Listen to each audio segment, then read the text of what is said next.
Filmmaking is all about choices. Some that blow minds, others that, well, make people click away faster than you can say cut. In this video, we're diving into 10 filmmaking techniques that might just make or break your next project. These techniques, well, let's just say they're controversial. Okay, let's talk about hyperfast cuts. This technique is like a double-edged sword. When done right, it supercharges the energy of a scene, especially those fast-paced, action-packed movies where you can barely catch your breath. Consistently chopping up scenes like that can make them feel disoriented, struggling to follow the story. It's all just happening too fast. Or worse, it can make the narrative feel like it's being squeezed through a blender. The time frame is very rushed. Sure, it works when you need to crank up the intensity, but when overused, it can absolutely throw the pacing out the window and make the movie feel like a chaotic mess. Repetition in filmmaking is an interesting technique. At first glance, it might seem like an interesting trick to drive the point home. You know, the same line or action repeated over and over again until you feel the weight of it. Again. And when done well, it hits hard, it sticks with you, it makes you think. But when that repetition goes too far, it starts to drag. Suddenly, it's not deep, it starts to feel boring. Superman is dead. Not until Superman died. It was shelved till the night Superman died. It's like that one joke that was funny the first time, but by the third or the fifth time, you start cringing. The key here is balance. Medium coffee, cream 2 sugars. Repetition can reinforce a message or emotion, but if it doesn't add something fresh or deepen the impact, it just starts to wear out its welcome. You've seen it before. Images so bright, they almost burn your eyes out of your skull. How's that? A little too bright? Overexposure in filmmaking isn't just a mistake. Nope, it's an intentional move. It can create this surreal, dreamlike vibe, almost like you're watching through a haze. You might use it to convey a feeling of unease or detachment, or make a scene feel otherworldly. But here's the thing, too much of that washed out look can be overwhelming. It's like staring at a floodlight.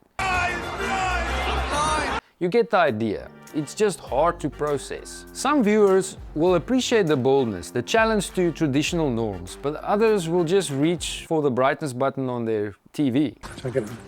You hit the fast forward button. Just like any effect, moderation is the secret sauce. Framing is everything, or should I say it's supposed to be everything. You know the rule of thirds, right? Subject centered or balanced? Well, throw that out the window for a minute. Hang on. The frame is wrong. Unconventional framing is about putting all those rules aside and saying, what if we made this uncomfortable? What if we made this odd? I don't know, something feels off. This could mean placing your subject in the corner of the frame or using weird angles that make you question why you're even looking at this shot. Who is framing these? But here's the kicker. If it works, it works. It creates tension or unease or makes you feel like you're in the middle of something that you're not supposed to see. But if it's too out there, too offbeat, it can pull the audience out of the moment. Seriously. The trick is to use it purposefully to emphasize mood or emotion, not just for the sake of looking cool.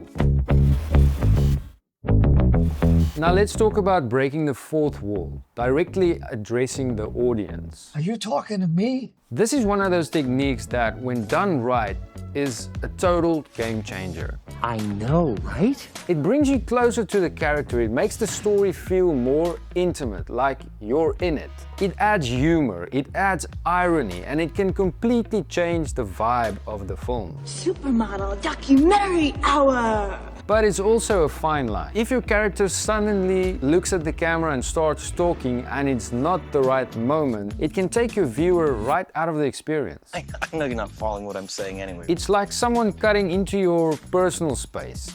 It's too much. It's uncomfortable. That's it. No more Mr. Nice Duck. But when used sparingly, pure magic.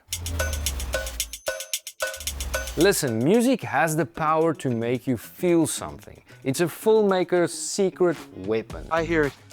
It's music. Have you ever heard a song in a movie that hits you right in the gut? That's no accident. Music manipulates emotions in ways that visuals simply can't. It can turn a mediocre scene into an amazing scene.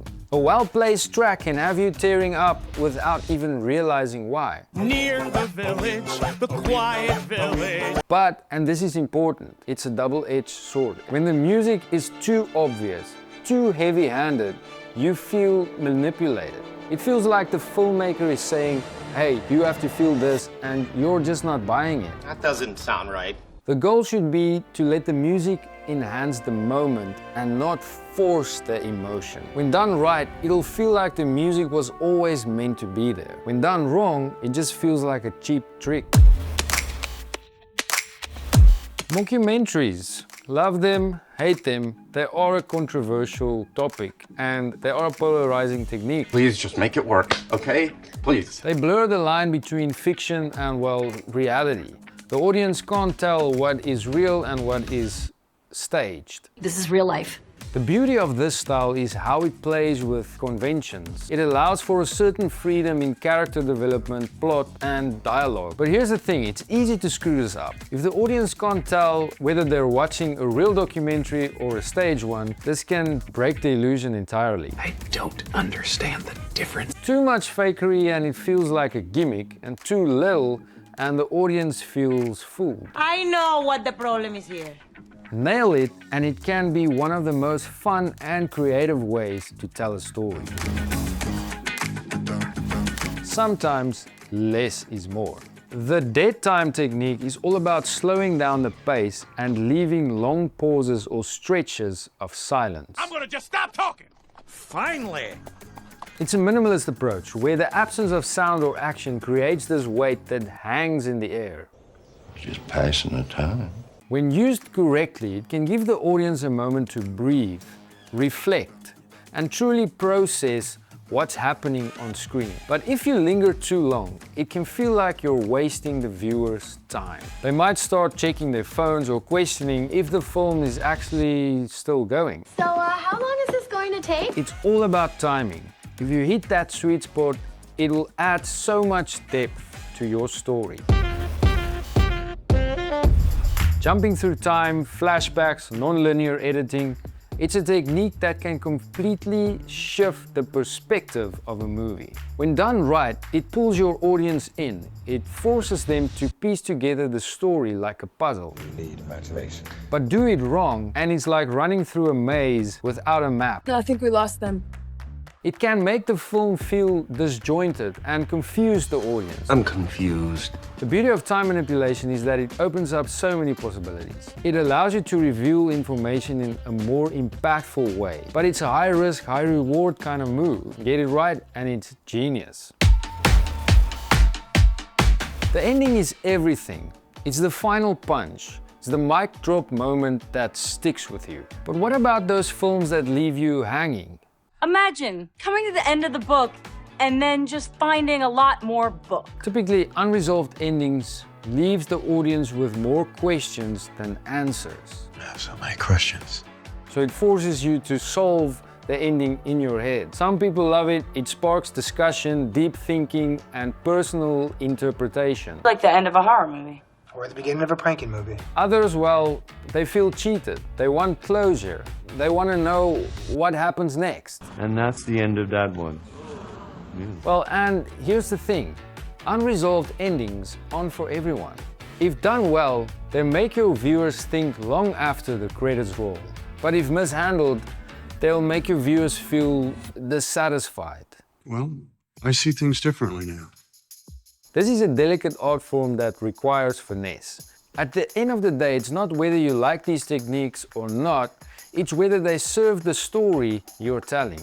Every choice you make behind the camera should be intentional, deliberate, and ultimately there to connect with your audience. Don't be afraid to experiment, try something new, and, take risks. Storytelling is all about finding your voice and pushing the boundaries. Drop a comment below. What techniques do you think are great or, well, not so great? Tell me why. I'd love to hear your thoughts. Keep experimenting, keep creating. I'll see you next time.